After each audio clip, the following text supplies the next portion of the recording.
Hi everybody. Wow, it's very impressive to be here. I feel like a rock star with people on top. Can you wave on the top? Wow, that's very nice. I've never done that. Okay. So, my name is Mathieu. I'm a field engineer, which means I answer technical questions all day long, everywhere in Europe. So visit studios, do talks at conferences, train people, do emergency consulting and stuff like that. I will talk about post effects today. This is the most, I tried to make the worst first screen ever, because I tried to use all post effects of PowerPoint, so I hope you like it. At the beginning I had something like this, but it's, yeah, I thought this one is more on the topic. Who here use post effect in their game? Can you raise your hand? 1, 2, 3, 4, 5, 6, 7, 8. Wow, that's not a lot of people. Okay. And who knows what are post effects? Who knows kind of what it is? Okay. A little bit more. Okay. So I will check, I will make a small game now at the beginning. You will have to give me the name of the post effect, just so that you know what it is. Okay, so let's start. What is this post effect? You can shout. Bloom. I've heard that, right? Bloom. Excellent. This one. Yeah, everybody knows motion blur. That's cool. This one?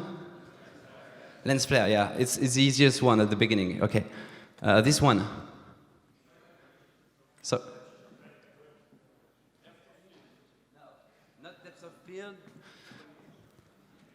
It's a special one. Look at the color on the side.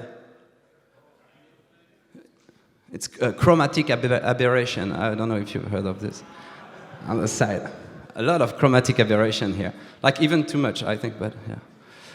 This one. Depth of field all the time. No. You look well at the image. No, not anti-aliasing. You said, what did you say? Grain. Grain, that's exactly that. We can applaud. One guy found it. This one is easy. Depth of field, yeah, thanks. This one, it's a trick.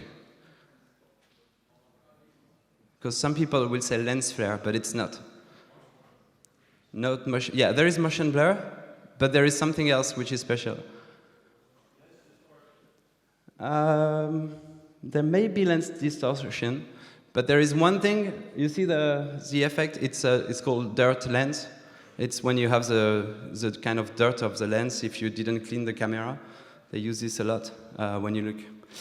And this one, like there are a few of them. There is depth of field, but one we didn't say before.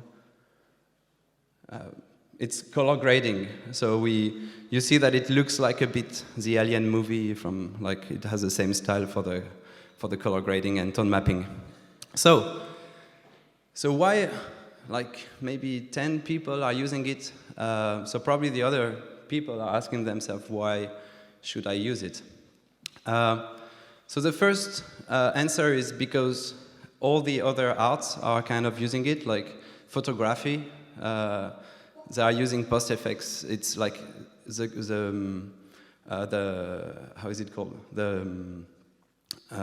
Like there's a camera and all the lenses are, it's post effect. You know, like it's just, we try to simulate all that, but it's post effect. And because all the movies, they are using it. Like for example, color grading. There is a nice article about how to use color grading and what it means in the narration. For example, you see that the French movie, have you seen Amélie on the top left? You see that it uses a color grading which is based on opposition of colors, basically always like two opposite colors, like red and green, just to say that the character has his mind kind of in an opposite way. So you can tell a lot, like every single movie, they have a color grading because they want to say something. So in your game, if you want to say something, you have to imagine what you can talk with a few post-process. So there are many things, all the post-effects can tell something in your game. For example, it can translate the mood of the location you're in. You know, like if you're in a cave, you need to have some special colors so that it represents the fact that it's cold. If you're in the desert, you have to use maybe bloom with a big radius so that you know that it's very warm and the light is almost going into the atmosphere and so on. Like there are many ways to do this, but some of them are like this. It translates also, like it can translate the mood of the place, but also the mood of the character. Like if you are sad, or if you are disturbed, or if you are you don't know what to do, you can play with many effects. So for example, you can be impressed by just putting more bloom. At the moment, there is something impressive. If you are dizzy or slow, or you want to feel that you're fast, you use motion blur. I put motion vectors, but motion blur. If you're unsure about something at some point in your game, like your character is kind of lost, you can put some depth of field just to make you feel that you don't see everything. You know, suddenly your perspective is a bit narrower. Also, when you want, like when you do some stuff, for example, on the arm, if you have a controller on your arm in the game, and when you do some setup, like you change your weapon or something like this, you could introduce the fact that you have depth of field when you look at it, so that you introduce, you introduce the fact that there is a danger changing weapons because you start losing your perception of what's around at the moment. And of course, the classical stuff, when you're wounded, you have this vignette of red or this mask of blood and stuff like this. Then there is a classical one. You can use a post effect just to specify the time you're in. So many games, if you want to be in the 50s, 60s, Belle Epoque, during the war, far away in the past, yeah, you can use the color grading for this. The grain, the tone mapping, sometimes you represent the time you're in, the period of time you're in, by the photography from this moment. You know, like you use sepia if you want to be in the past and so on. Also the classical flashback, black and white and so on. You can also use them to represent the point of view. So if you are, like sometimes that's where it's, I think in my opinion it's bad sometimes, that you, for example, the dirt lens, if you use it on a first-person shooter, it doesn't make sense. You know, like you thought you were the guy with the weapon, and suddenly you're like, oh no, I'm in a film of shooting stuff, and you kind of lose the character. So yeah, all this kind of HUD thing, overlay, you can use this for that. And also, you can just use post effect just to make your image looks better. So that's kind of where we say AAA. It's just like pure graphical enhancement. So like anti-aliasing, bloom, screen space reflections, and so on. So an example, here you have a normal image with already some kind of artistical influence, you know, like it looks like almost color graded to green and so on. But if you add some post effect on it, suddenly it kind of turns the mood of the thing, you know, like just having more ambient occlusion, if you look at the bag, makes it a bit more rough, you know, like this was an happy childhood, and you go into this was a tough childhood where I had to fight against the other characters and so on. You can tell a lot with this. So all the games I've shown you at the beginning, I don't know if you noticed, but there was no one made with Unity. So are there actually games using Unity? Because the question is why there are 10 people using post effect out of this entire room. So is it our fault, or is it just because people don't know it? So that's why I'm doing this talk. There are actually already a lot of games using a lot of post effect. Firewatch, Inside, which is fantastic because they use post effect, but in a very subtle way. Like it's very hard to name the post effect when you look at it. It just looks great. Even Zero, it's a French game I recommend. I make advertisement. And Jenny Leclue, this is a kind of almost animated cartoon, so they use post effect to recreate the grain of the paper so that you feel like you play with the paper and so on.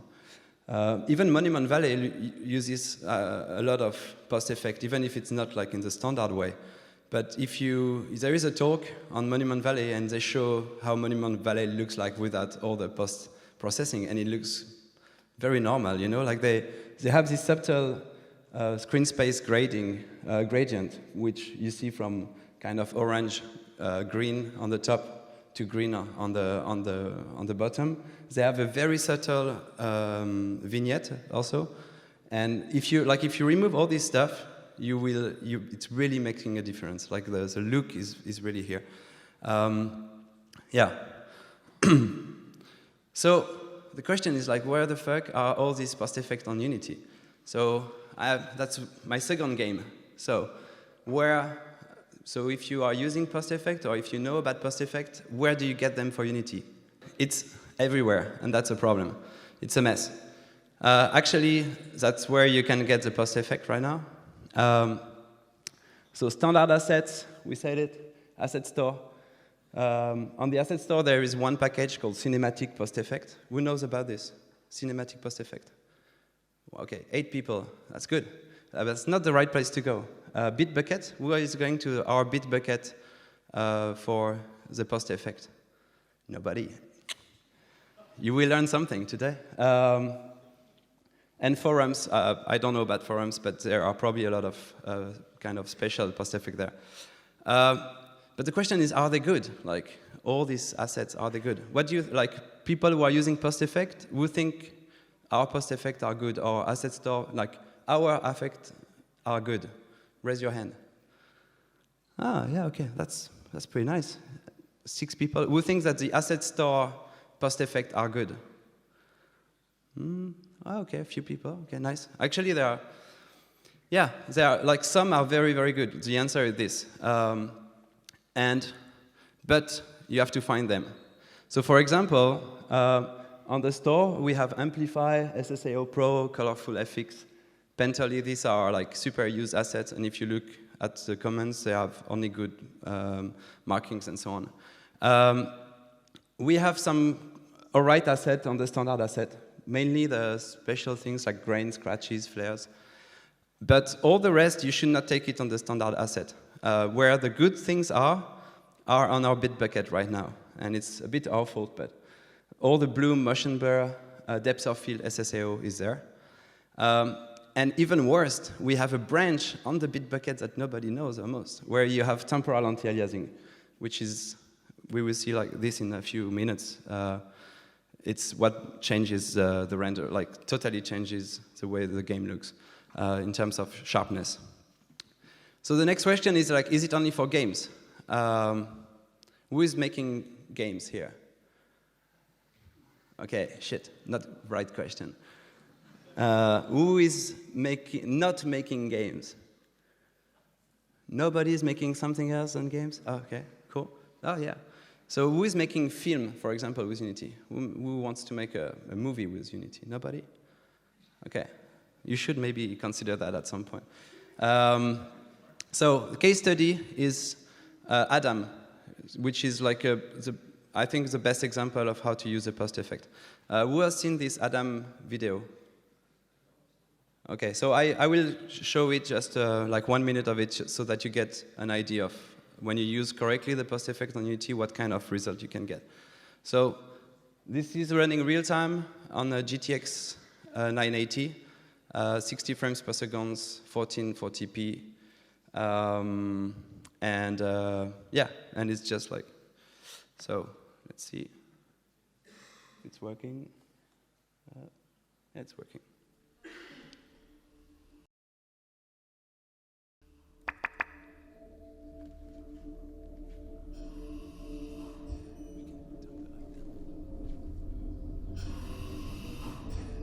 Can you turn the light down?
To look at the post effect. Now we've talked about this.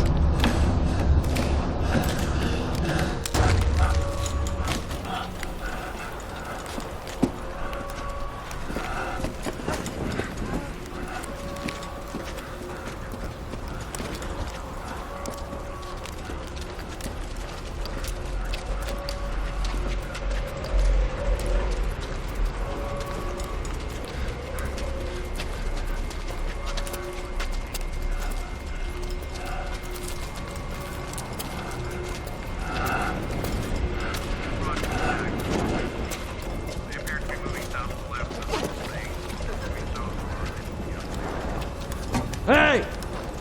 Gone!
So, what effects were used on this one? Actually, there are many good things in this production, but really the astonishing quality comes half from the post-effect chain.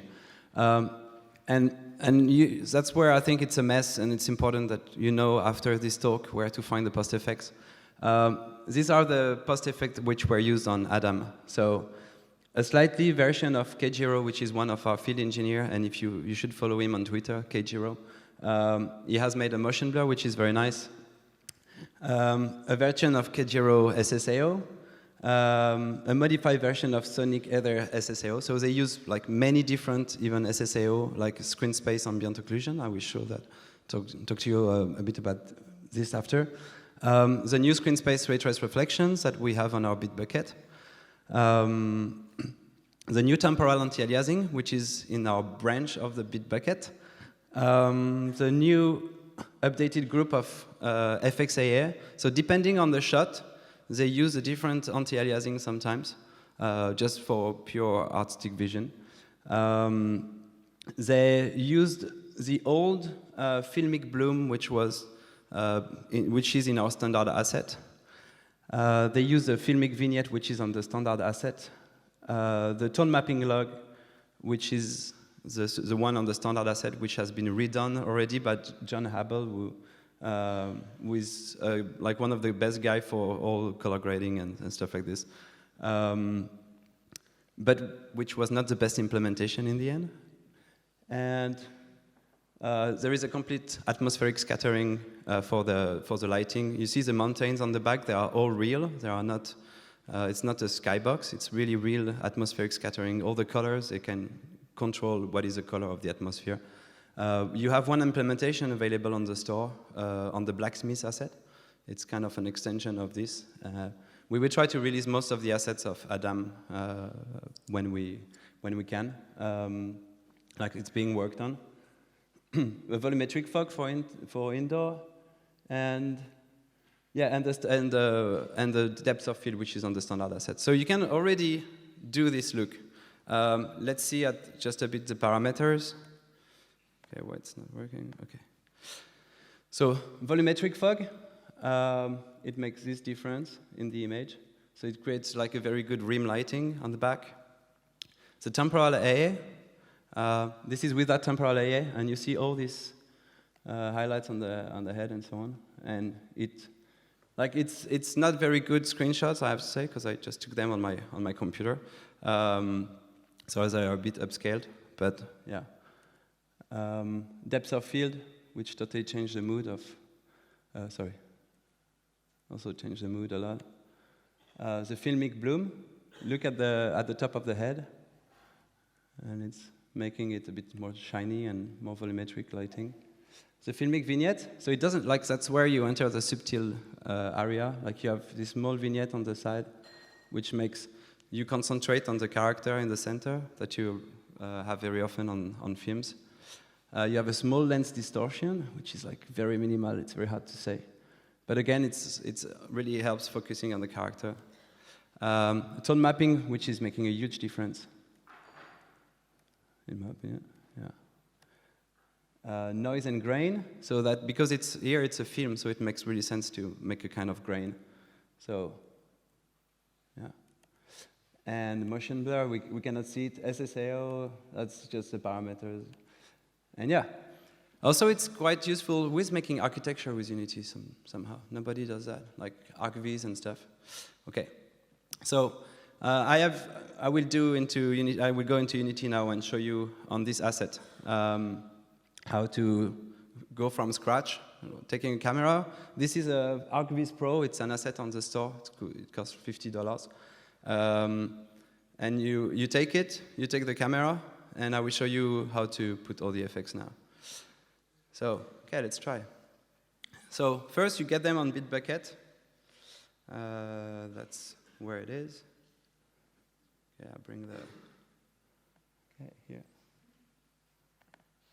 Okay, so you have bitbucket.org, Unity Technologies, Cinematic Post Effects branches, and you go into the TAA branch, because I want to have the TA.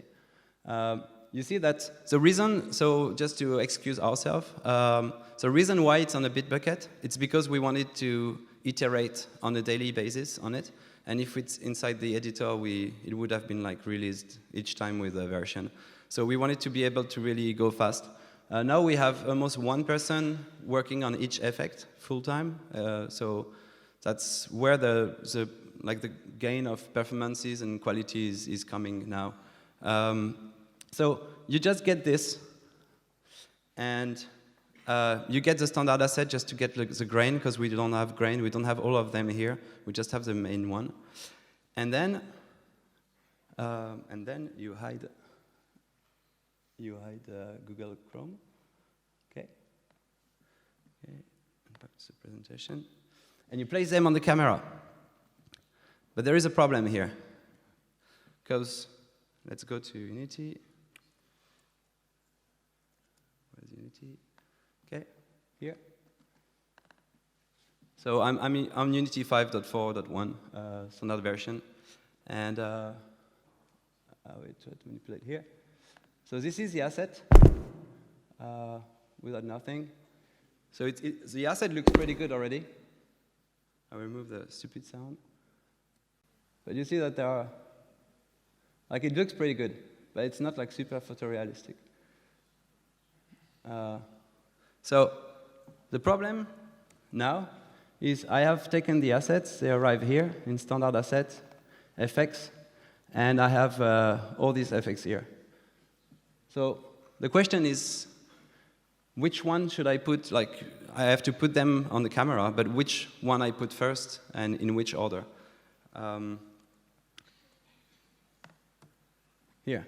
So there is an order for post effect. You cannot just put like random motion blur and stuff and you just try to arrange itself. Like, it will really be important. So I will take just a moment just to explain that.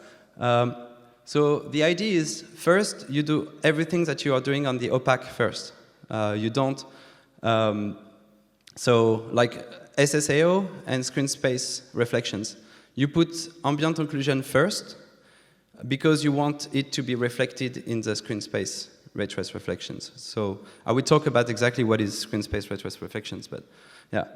Then you put the depth of field, and you put it before motion blur, because you want the motion blur to apply on top of the bokeh of the depth of field, and not to have a bokeh on top of a motion blur, you know, like, makes more sense. Then you put temporal anti-aliasing, and you can put it actually before or after bloom, but if you put it before bloom, the way our anti-aliasing works help filtering the bloom for later on. So it's good to put it there. And then you put bloom, then you put tone mapping and color grading, which kind of almost come last, because you do all the color corrections on the kind of final image. And very last, you just put all the screen space effects, so the vignetting, the grain, all the stuff you put on top of it are just coming last. So let's do it. Okay. I should maybe duplicate my screen, because it's... Okay, give me a moment, I duplicate the screen.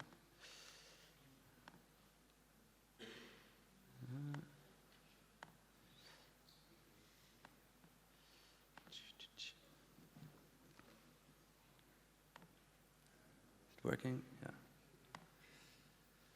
Okay, I love it, this advertisement. Okay, so we said ambient occlusion first. So I have my camera here. So I recommend that you lock the inspector on the camera. So you just lock it, you open a new tab, so that you can work on the two things. So ambient occlusion here, that's a script, and you will just drag and drop that here. Okay. Okay. So here, the ambient occlusion, you see that there, if you look at what is the ambient occlusion, it's making, like, when you have a corner like this, you will have the light which is kind of trapped in this corner, so it's going to be darker on the corner, so all the little things like this. And if you look at this scene, because the lighting is baked, actually we already have ambient occlusion on the light maps. But you can still put it on. So here it's a bit, you see that it makes almost it dirty. So if you use too much ambient occlusion, it's going to be dirty. So you can lower it down. Sometimes it helps smoothing down the ambient occlusion from the light map. Yeah, here. So it really helps giving some depth also to all your materials. Okay.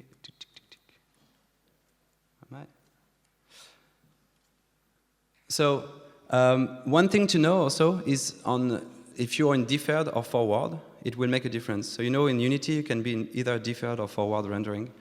So if you're in deferred rendering, what happens is like we create a G buffer. The G buffer will, like we don't render one triangle after each other and do the lighting. We first render all the triangles, store all the lighting information into a buffer which is called a G buffer. And so like for example the normals, the specular highlight and so on, we put it into the G buffer. And for ambient occlusion it makes a big difference because if you're in forward, you won't have any information on the image when you want to do ambient occlusion. So just to be clear like this, and it's the same for this. This is a G buffer on when you're in forward. So you can do ambient occlusion only on these informations here. Like it's just you just have information for where are the borders of the triangles. But sometimes you have very useful information. For example, on the stone, you know the stone you have most of the depth information and the normal information which is on the texture. So if you're in deferred, you actually gain a lot of information inside of your objects. So the ambient occlusion will be like better when you are like. Actually, it's not the debuffer, it's just the ambient occlusion in deferred or in forward. So you see that choosing in which mode you are is very important, just so the people who don't know when to use deferred or forward.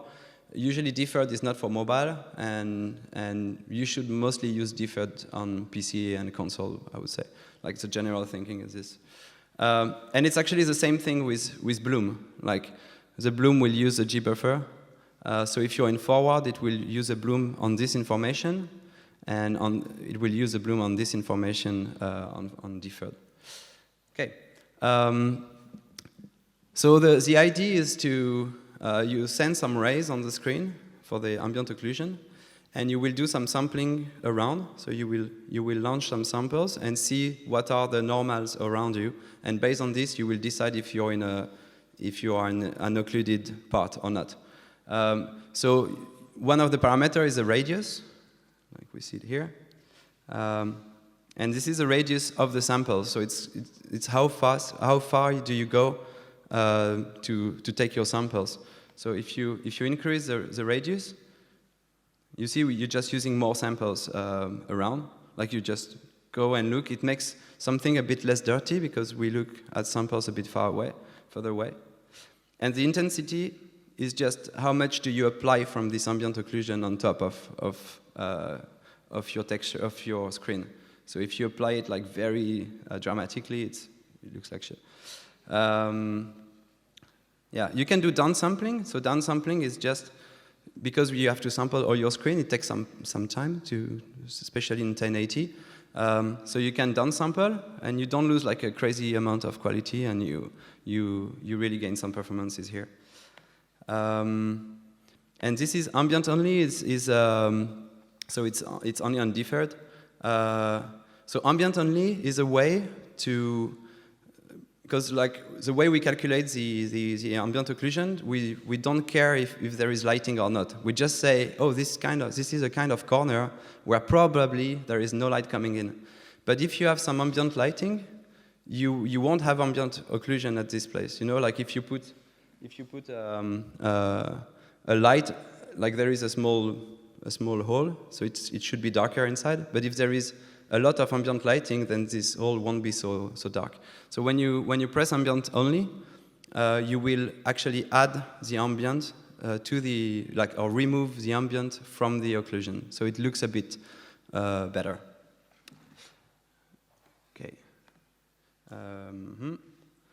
So you have multiple paths for ambient occlusion. So it's like you need 4 blitz, which means that you need to render 4 times the screen, like somehow. Like you render it once, but it's a blur, so you render it each time smaller and smaller.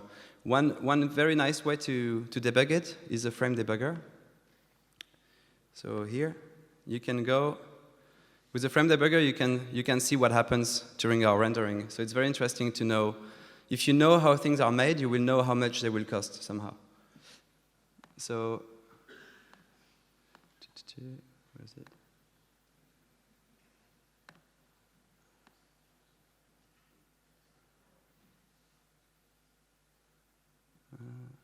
Okay.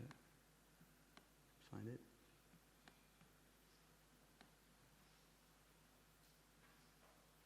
Okay, it's here. So you see the four blitz that I was talking about.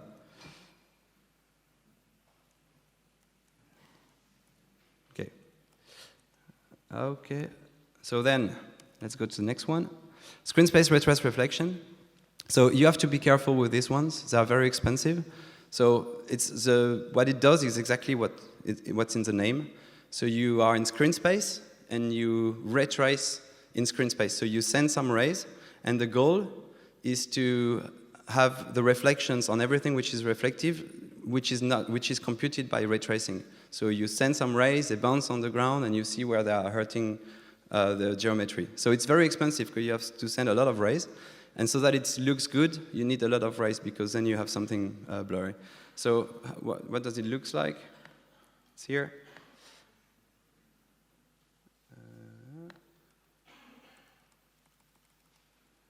Okay. Sorry.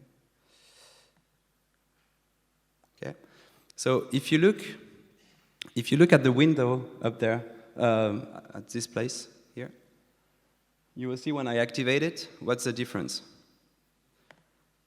You see that the reflections is not correct. Here, the lighting you have some reflections on the ground, which comes from the reflection probes. You know, in the scene, you have some probes that you can bake, which will bake the environment. And we will use these probes, if there is no other source of reflections, we will use this probe to make all the reflections. Which means that if you turn around, the reflection is always at the same place. You know, it doesn't depend at all on the camera point of view. If I go left and right, you see the reflections is not due at all to where I look. So if I turn on screen space reflection here, then it's actually retraced reflections, so they are perfect, they are all right. But there are some caveats to that. So you see that when I'm moving around here, it's always ray traced and perfect. The problem with the ray traced reflections, oops, I answer, it's my mom. No, okay, sorry. I turn off the sound. Everybody should turn his phone off. So there are some caveats sometimes. I don't know if we see it here. The problem is like it's screen space ray traced, which means that we cannot ray trace on what is outside of the screen.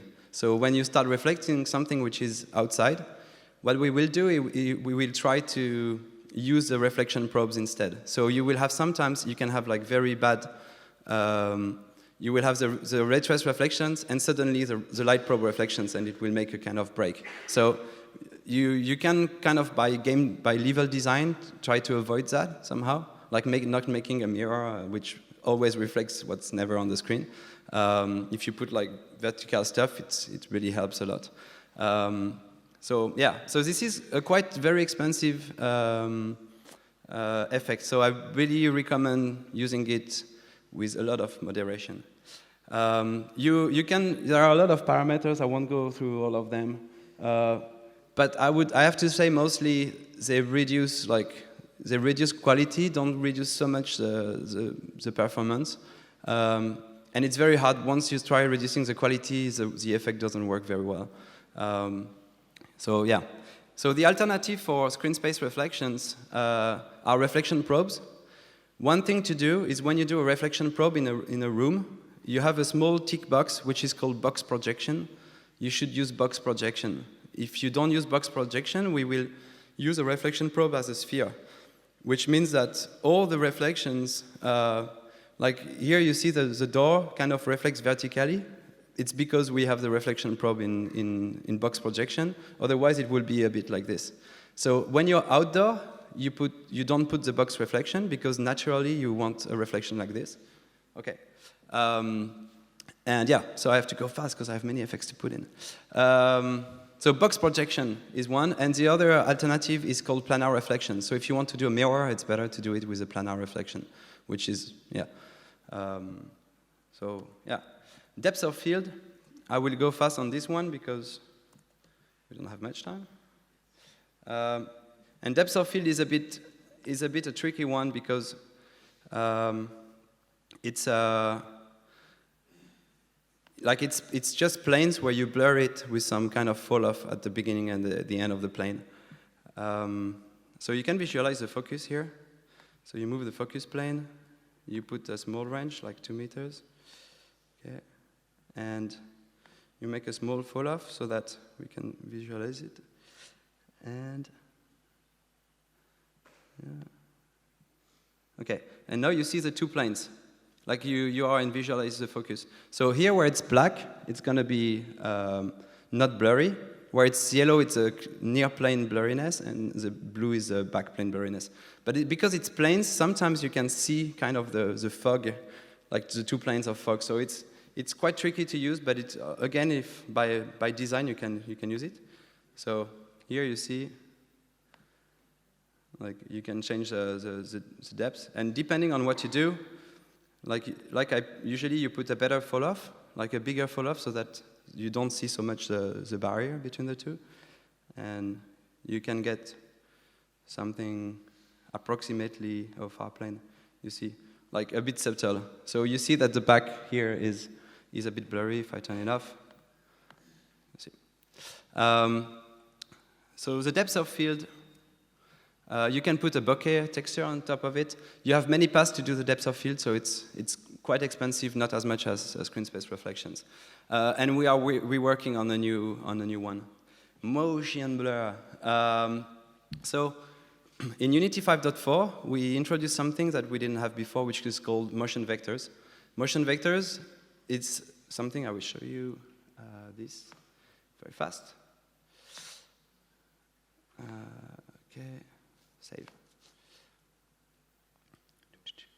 So motion vectors is we record in screen space where all the objects are going. So one demonstration of it is this. So you see this is a debugging of the motion vectors. For every, we sample it, we don't put all the motion vectors on screen, but they are computed. And you see how we store how every objects are moving on the screen. And this is useful for 2 things. This is useful for motion blur and for temporal anti-aliasing. And this is why you could never achieve a good quality post-effect with Unity before 5.4. It's impossible. You need motion vectors, and you need to code it into the render loop. So you need 5.4. And starting on 5.4, then you can do all this effect.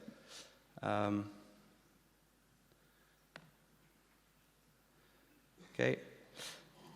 So there are 2 things on the motion blur to consider. There is a shutter. So you know when you have a camera, when you have a fast shutter speed, you can see when something passes quick, it's gonna be not blurry.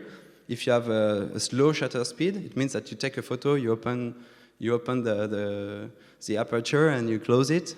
But then if you open it for longer, then it's kind of blurry. Our motion blur is exactly this way. So let's put it. I'm gonna be late.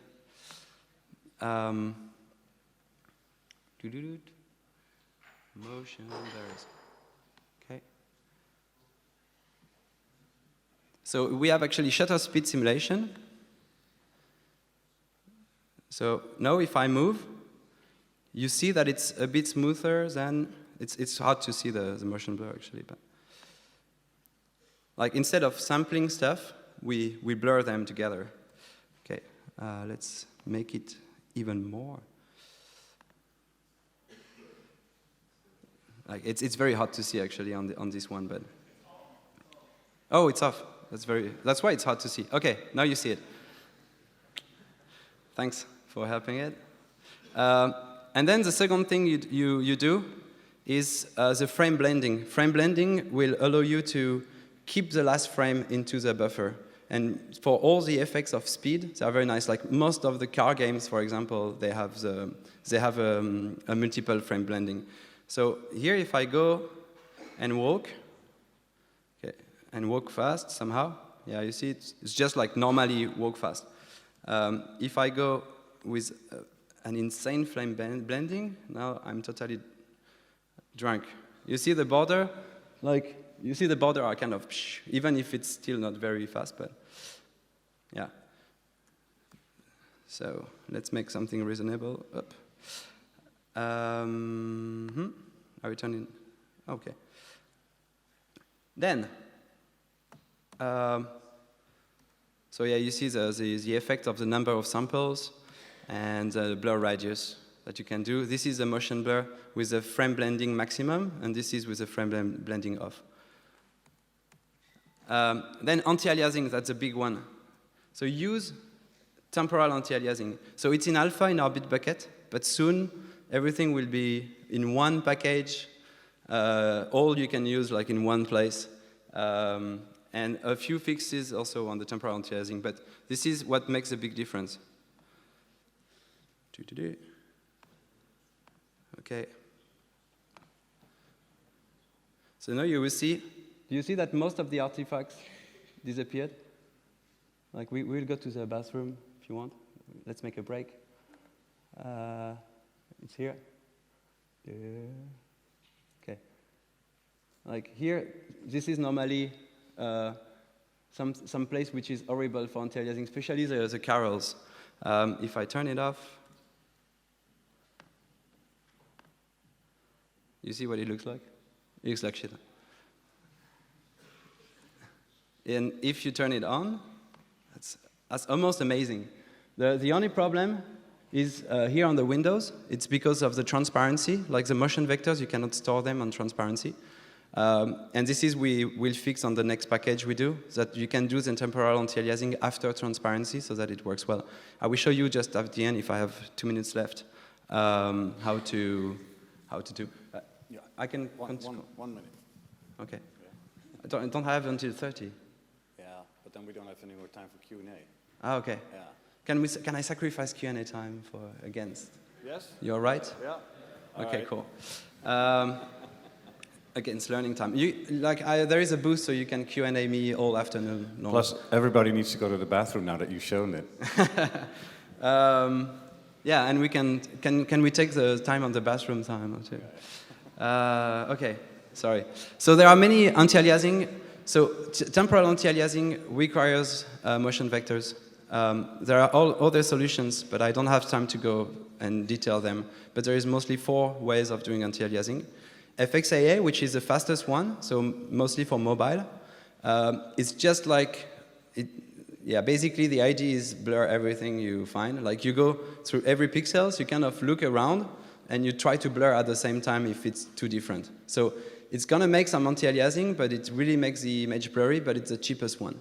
SMAA is submorphological anti-aliasing, so we kind of do an edge detection, and we try to blur only on the edge detection. But then the edge detection is, it's like these bad effects of edge detection. You imagine that, and then you blur every edge you see, so it's not perfect.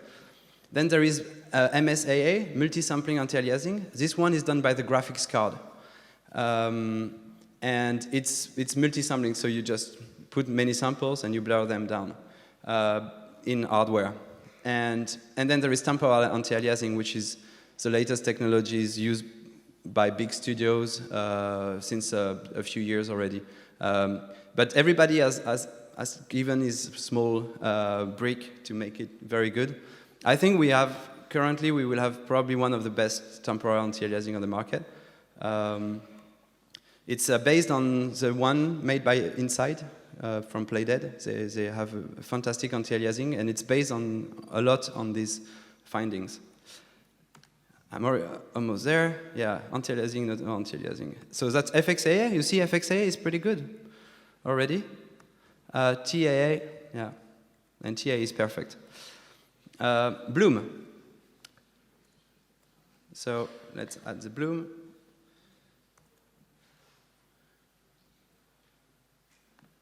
So bloom is what is nice with bloom is kind of give an atmospheric lighting, even if it's not what you want, but it gives something like, if I put the radius bigger, you can really feel like almost an atmosphere around it. And it's very nice, even for VR, for example, where you cannot pay to have too many direct lighting. If you put some bloom, it will kind of simulate the atmosphere and have a lot of, you will feel like it's more shiny somehow, for quite cheap, actually. So if you put it very big, yeah. The problem with bloom sometimes is that it can flicker a bit or pump, like up here. If you make it too sharp, it can blur. Let's make a small round in the place. So you'll see, like you have this nice lighting here. Like you see again, the problem with the flickering is a transparent stuff. But yeah, so that's bloom. And the bloom also, one important thing is to consider HDR. Like when your camera is HDR, the bloom which is now on the bit bucket is LDR. So we don't make the bloom in HD, we make it on SD, which means that you take all your range of colors in LD and you shrink it down to make the bloom. Normally the bloom is supposed to be made in HDR so that it never saturates. You don't take, because we will do tone mapping, I will talk about this in 2 minutes, in 1 minute, sorry. Half a minute. In half a minute. And so you will take the bloom before making your colors go into the LD space. So that's one. Then we will have, where is it? Here. Oh yeah, there is a dirt effect also. I'll show you that. The famous one. Okay, you can make the lens dirt. I can make it very strong. You see it here? It makes a kind of cinematographic thing. If I put it down to 0, yeah. That's, okay. Oh no, don't open that. So the bloom, tone mapping. So tone mapping is you are in HDR and you have many colors, but in the end you have to use only a few of them. So how do you go from this space of colors into the LD space? So there is one called neutral, so it tries to respect the colors and put it back to the thing. And there is ACs. ACs is a format from the cinematographic industry. So it tries to put it back, trying to get the black, very black, to have a very nice image. So let's see. I have 2 more effects to put. Ah.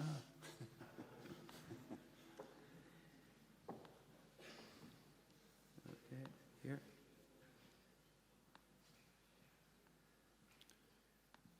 I do have one question for you. Okay, So, you yeah. can ask it. While you're doing this? No, do the effect, and then I have one question, and then we wrap it up, because it's time for the break. So tone mapping, you see, when it's neutral, it doesn't change much. If you use ACs, it becomes very cinematographic suddenly. And it's something which is like the ACs compatible workflow is very important for cinematographic industry, for example. And then you have color grading. So once you've done your tone mapping, you will say, I want more kind of, for example, reddish, and I want that the midtones are bluish a bit, and that the highlights are grayish. And then you have this kind of cinematographic image. And soon color grading. So it just really gives you a total different style of image. You can do a custom LUT if you want. So if you want to import it from Photoshop, you can do that. There is eye adaptation. So eye adaptation is just to guarantee that all the time you have maximum light. So like here, it's very strong. But it will help adapting. You have the grain. I don't put the grain because everybody knows what it is. And what I just show you is the end of the presentation. So there are other tons of post-processing effects. Tilt shift. Is this working in VR? So don't use motion blur, don't use depth of field. TAA doesn't work in VR, unfortunately, because motion vectors are not in the single pass rendering. Screen space ray trace reflections is not supported yet. Vignette chromatic aberrations, neither. But working AO, bloom, grading, and so on.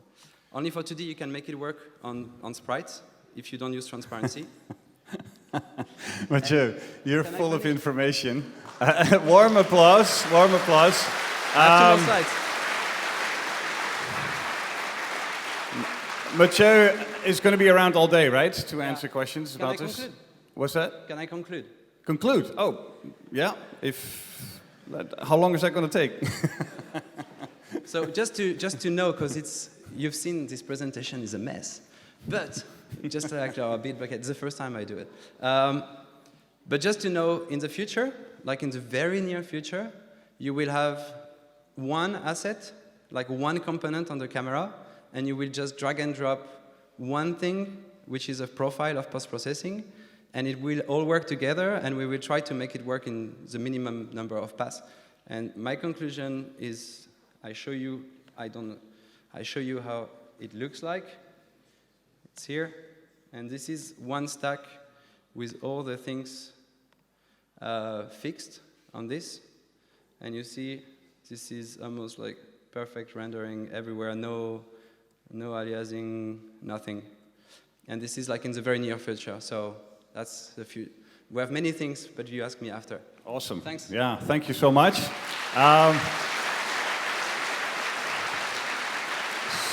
So this morning, the previous talk, we felt free to compare Unity to Unreal a little bit, and I'm just going to summarize that in one question to you, Mathieu. Yeah. Can you build Gears of War in Unity? Can you build Gears of War in Unity? Now we can make better. Oh, all right. So I should get a panel with you guys. No, I think there is, like, in Unity we didn't have the staff, honestly, and the bandwidth to address like very high-end graphics which are very specialized. Like, for example, all these post effects, most of them, like each one of them is a full-time work. Like, you need one guy working only on that. And before that, we had like 12, 15 guys working on everything: OpenGLES, DirectX, shader compilation, post effects, render loop, everything, you know. But now we grew, and so we have a dedicated team for post effect. We have a dedicated team to performances on Xbox, on PS4. So in terms of graphics, that's where the difference compared to other engines or in-house engine. It's just that we couldn't do everything. Yeah. But now thanks to all of you guys using us, we can hire more people and try to do better things. Well, thank you so much for this talk, because besides explaining what Unity can do, you've also explained what post effects can do for a game. And I hope you've inspired a whole group of people to start using them in general anyway. So the next time you come here, you have to raise the hands, and it will be more than half, right? Yeah, I hope so, yeah. So warm applause again for Mathieu. Mathieu, yeah. Maybe I have one question, very quick. So who will use post effect in the future?